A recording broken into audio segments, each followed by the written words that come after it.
Pemirsa, kita sudah tersambung melalui line Zoom bersama dengan analis kita pagi ini dengan Dustin Dana Pramita. Beliau adalah equity analis dari Philips Sekuritas Indonesia. Selamat pagi, Mas Dustin. Halo, selamat pagi Pak Pras.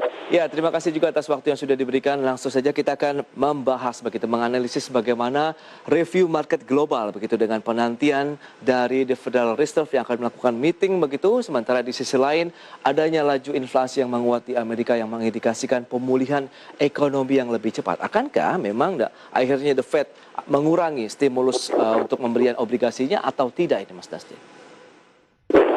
Ya, jadi kalau kita lihat ya, dari capaian-capaian atau realisasi penyerapan tenaga kerja di US, itu ada beberapa bulan yang memang belum mencapai perkiraan para analis ya. Dan itu kan kemarin juga sempat meredam kekhawatiran adanya tapering off yang akan dilakukan lebih cepat ya dari The Fed.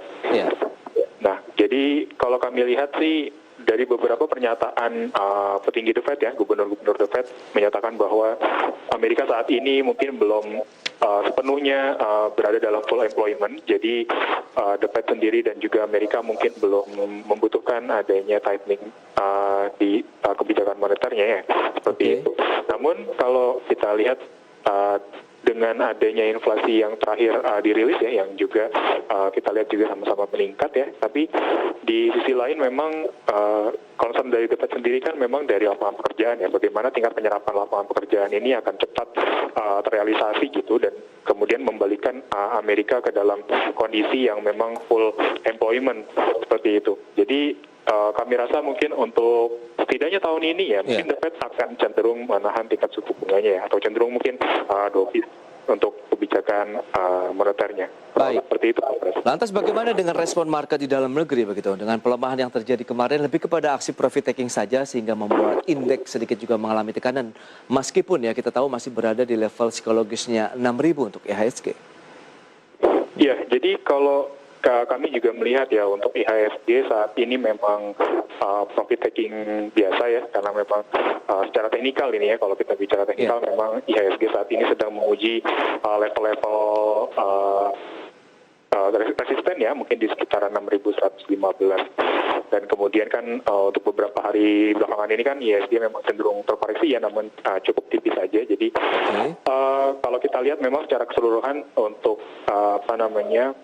sentimen atau katalis dari eksternal mendukung adanya penguatan IHSG. Ditambah lagi memang ada beberapa data ekonomi kita ya Pak ya, di antaranya kemarin kan PMI yang kembali menguat juga atau semakin lebih tinggi ya, mencatatkan rekor terbaru lagi.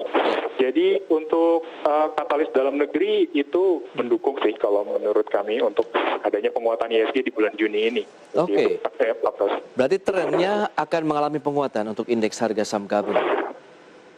Iya, jadi kami ekspektasi di bulan Juni ini IHSG akan cenderung menguat ya Pak ya.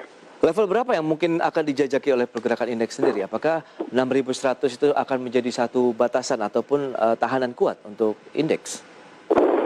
Iya, jadi memang level resisten tadi ya, yang sekitar mungkin 6.115 atau mungkin lebih di atas sedikit, itu mungkin jadi level yang akan diuji oleh IHSG ya, pertama kali ya, seperti itu. Jadi mungkin kita coba lihat dulu ya bagaimana IHSG akan break resist tersebut kalau secara teknikal, kemudian bagaimana nanti pergerakan IHSG ini akan stay di atas level resisten itu ya.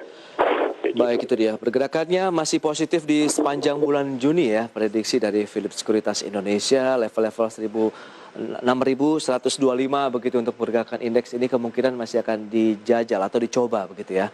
Baik, kita kan kembali lagi membahas top headline yang sudah disampaikan ini, Mas Dustin. Sektor otomotif akankah juga bisa terdongkrak dengan langkah pemerintah yang memperpanjang kembali, karena memang terbukti kenaikannya 227% nih dari penjualan otomotif khususnya mobil yang berkualifikasi di bawah 1.500 begitu, karena kan ada PPNBM hingga 100% begitu Mas Dustin. Bagaimana ini? Sinyal-sinyal positifkah bagi investor atau sudah terprice in oleh market? Memang kalau ada sentimen dari diperpanjangnya ya pengurangan PPNBM ini memang satu hal yang positif ya kembali untuk sektor otomotif dan juga untuk penjualan kendaraan bermotor ya. Dan kalau kita lihat memang seiring dengan pemulihan ekonomi dan beberapa data ekonomi kita ya, ekonomi makro kita yang saat ini lebih baik ya, dan memang kita harapkan akan terus membaik di tahun ini. Jadi kami harap seiring dengan pemulihan ekonomi kita ya, dengan adanya stimulus ini akan sangat positif untuk sektor otomotif ya untuk tahun ini. Baik, kita akan coba ulas satu persatu ya beberapa emiten yang berbasis otomotif seperti Astra International. Pada closing market kemarin justru mengalami tekanan jual sekitar 1,9% di level ya 5.175 begitu. Bagaimana? Apakah lebih kepada aksi profit taking saja yang melanda dari pergerakan Astra International atau ada trigger lain? Karena kita cermati dalam 1 bulan terakhir trennya memang cenderung naik ya, dari level-level sekitar 5.100-an kemudian meningkat ke 5.400 kemudian turun kembali. Iya, jadi kalau saya lihat sih memang ini masih koreksi yang wajar ya untuk Astra International. Jadi memang harapan kami dan mungkin ekspektasi kami ya akan ada satu dorongan ya dari sisi penjualan otomotif, namun di sisi lain kan karena saat ini ya terakhir-terakhir ini kan sektor perkebunan ya khususnya CPO ini kan sedang tertekan. Jadi untuk Astra kan punya anak usaha di Astra Agrolestari. Jadi jadi kita masih mau lihat dulu seberapa besar dampak dari sentimen negatif ya yang ada di sektor perkebunan untuk Astra Internasionalnya. Oke, justru karena tertekan oleh anak usahanya, bukan karena memang penjualan otomotifnya yang seharusnya bisa menopang kinerja Astra. Ya, jadi memang untuk bauran penjualan ya memang Astra Internasional ini masih didorong ya utamanya memang dari sektor otomotif. Namun kan kita tidak bisa mengecampingkan ya ketika sektor perkebunan ini tidak berperforma yang dengan baik ya seperti itu.